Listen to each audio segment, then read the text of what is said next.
Hello friends, learn English with Priya channel मध्ये आपलं स्वागत आहे. आजच्या व्हिडिओ लेक्चर मध्ये आपण कव्हर करणार आहोत डेली यूज इंग्लिश सेंटेन्स. आपली basic to advance daily use English sentence series सुरू आहे आणि सर्वच व्हिडिओला तुमचा भरभरून प्रतिसाद प्रेम मिळत आहे. याबद्दल तुमचा खूप खूप धन्यवाद. आणि हो, सर्व व्हिडिओ तुम्ही लक्षपूर्वक बघत आहात याबद्दल तुमचं खूप खूप आभार. चला तर आपण व्हिडिओ लेक्चरला सुरू करूयात.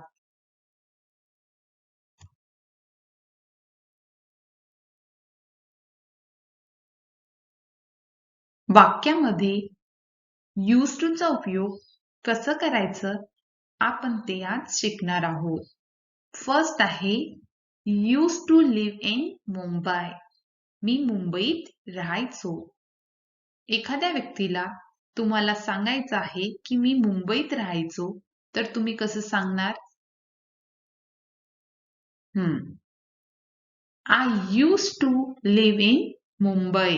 मी मुंबईत राहायचो. तुम्ही कोणत्याही मोठ्या सिटीत राहत असाल मुंबईऐवजी तिथे तुम्ही आपल्या सिटीचं नाव ऍड करू शकता. इथे मोठी मुंबई ही सिटी आहे मोठी म्हणून आपण इथे इन वापरलो. जर तुम्ही एखाद्या विलेज मध्ये राहत असाल तर इथे तुम्ही ऍट लावून आपल्या विलेजचं नाव ऍड करू शकता. Okay.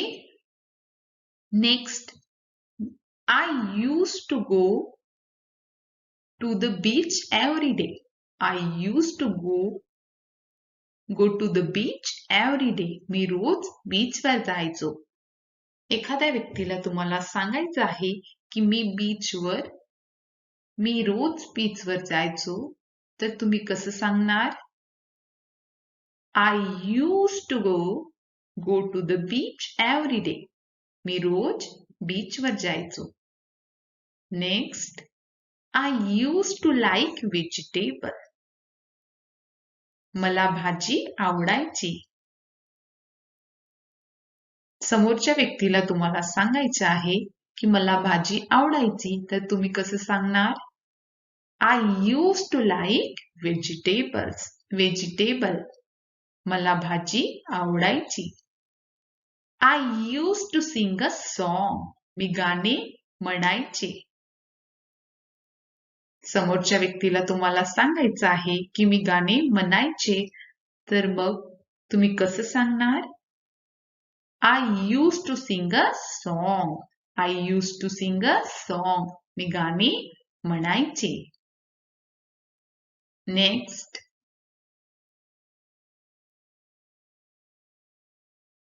I have written a letter. I have written a letter. मी एक पत्र लिहिले आहे. तुम्हाला समोरच्या व्यक्तीला सांगायचं आहे की मी एक पत्र लिहिले आहे तर तुम्ही कसं सांगणार? I have written a letter.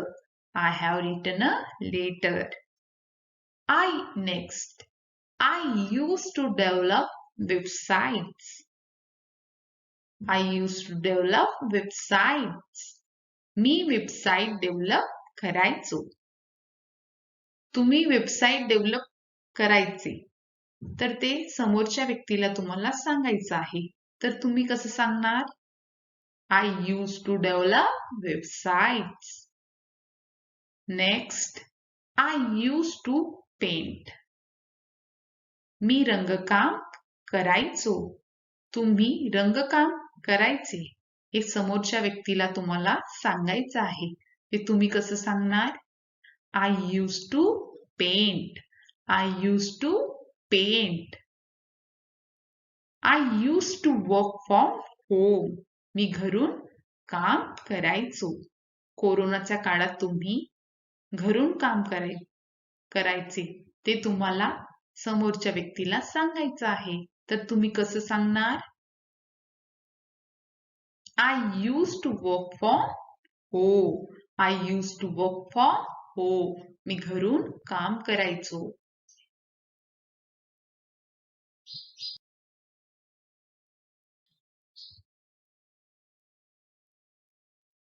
I can not have that behaviour in my house. माझ्या घरात असे वागणे शक्य नाही. समोरच्या व्यक्तीला तुम्हाला सांगायचं आहे की माझ्या घरात असे वागणे शक्य नाही, तर तुम्ही काय म्हणणार? I can not have that behaviour in my house. माझ्या घरात असे वागणे शक्य नाही. I can not have you over tonight. आज रात्री मी तुला ठेवू शकत नाही. समोरच्या व्यक्तीला तुम्हाला असं म्हणायचं आहे, तर तुम्ही कसं म्हणणार? I can not have you over tonight. आज रात्री मी तुला ठेवू शकत नाही. I won't have anything to do with that. I won't have anything to do with that. मला त्याच्याशी काही देणे घेणे नाही. हा खूपदा आपण वाक्य वापरत असतो. तर तुम्ही कसं म्हणणार? I won't have anything to do with that. I won't have anything to do with that. मला त्याच्याशी काही देणे घेणे नाही. I don't have it any other way. I don't have it any other way. माझ्याकडे दुसरा मार्ग नाही. समोरच्या व्यक्तीला तुम्हाला सांगायचं आहे की माझ्याकडे दुसरा मार्ग नाही, तर तुम्ही कसं सांगणार? I don't have it any other way. I don't have it any other way. माझ्याकडे दुसरा मार्ग नाही.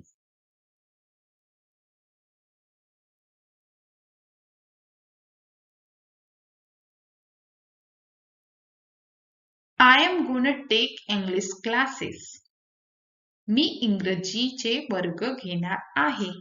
तुम्हाला समोरच्या व्यक्तीला सांगायचे आहे की मी इंग्रजी वर्ग घेणार आहे, तर तुम्ही कसं सांगणार? I am gonna take English classes. I am gonna take English classes. Next, I am gonna read a book. मी एक पुस्तक वाचणार आहे. समोरच्या व्यक्तीला तुम्हाला सांगायचं आहे, तर तुम्ही कसं सांगणार? I am gonna read a book. मी एक पुस्तक वाचणार आहे. I have nice car. I have nice car. माझ्याकडे एक छान कार आहे. तुमच्याकडे एक छान कार आहे. हे तुम्हाला समोरच्या व्यक्तीला सांगायचं आहे, तर तुम्ही कसं सांगणार?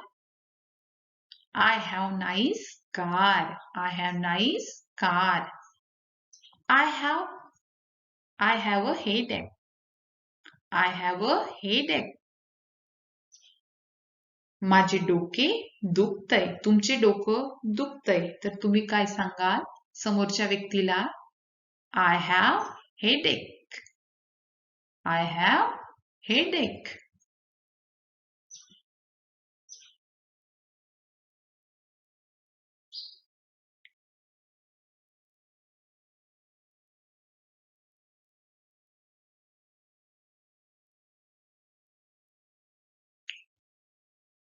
Learning new thing can be trying on you. Learning new thing can be trying on you.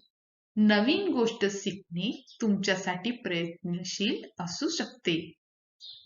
तुम्ही एखाद्या व्यक्तीला सल्ला देताना म्हणू शकता.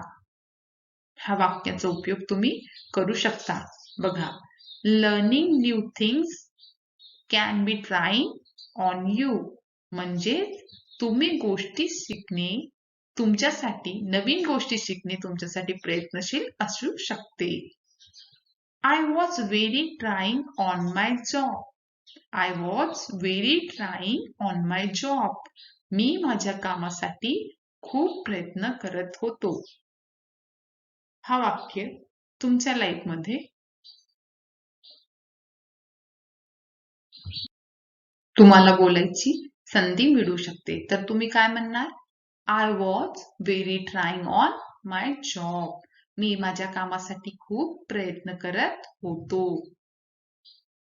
He's trying to he's trying to change, but it isn't easy.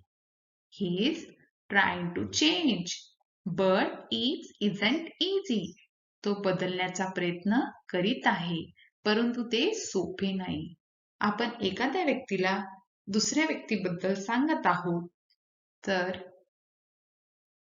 आपण सांगत आहोत की तो बदलण्याचा प्रयत्न करीत आहे, परंतु ते सोपे नाही. तर आपण कसं म्हणणार? तर तुम्ही कसं म्हणणार? He is trying to change, but it isn't easy.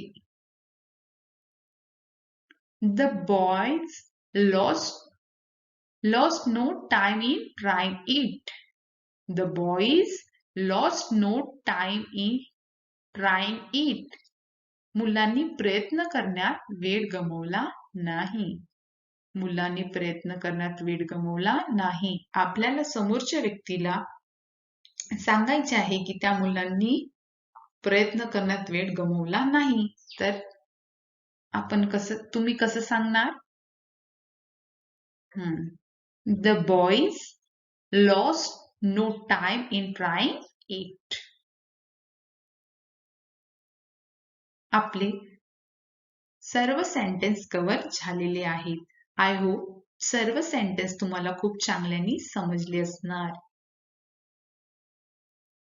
तुम्हाला हा व्हिडिओ आवडला असेल तर प्लीज व्हिडिओला लाईक करा आणि सबस्क्राईब करून घंटीच्या आयकनला क्लिक करा आणि ऑल नोटिफिकेशन सिलेक्ट करा, जेणेकरून माझे कोणतेही व्हिडिओ तुमच्याकडून मिस होणार नाही. व्हिडिओ बघितल्याबद्दल तुमचा खूप खूप धन्यवाद.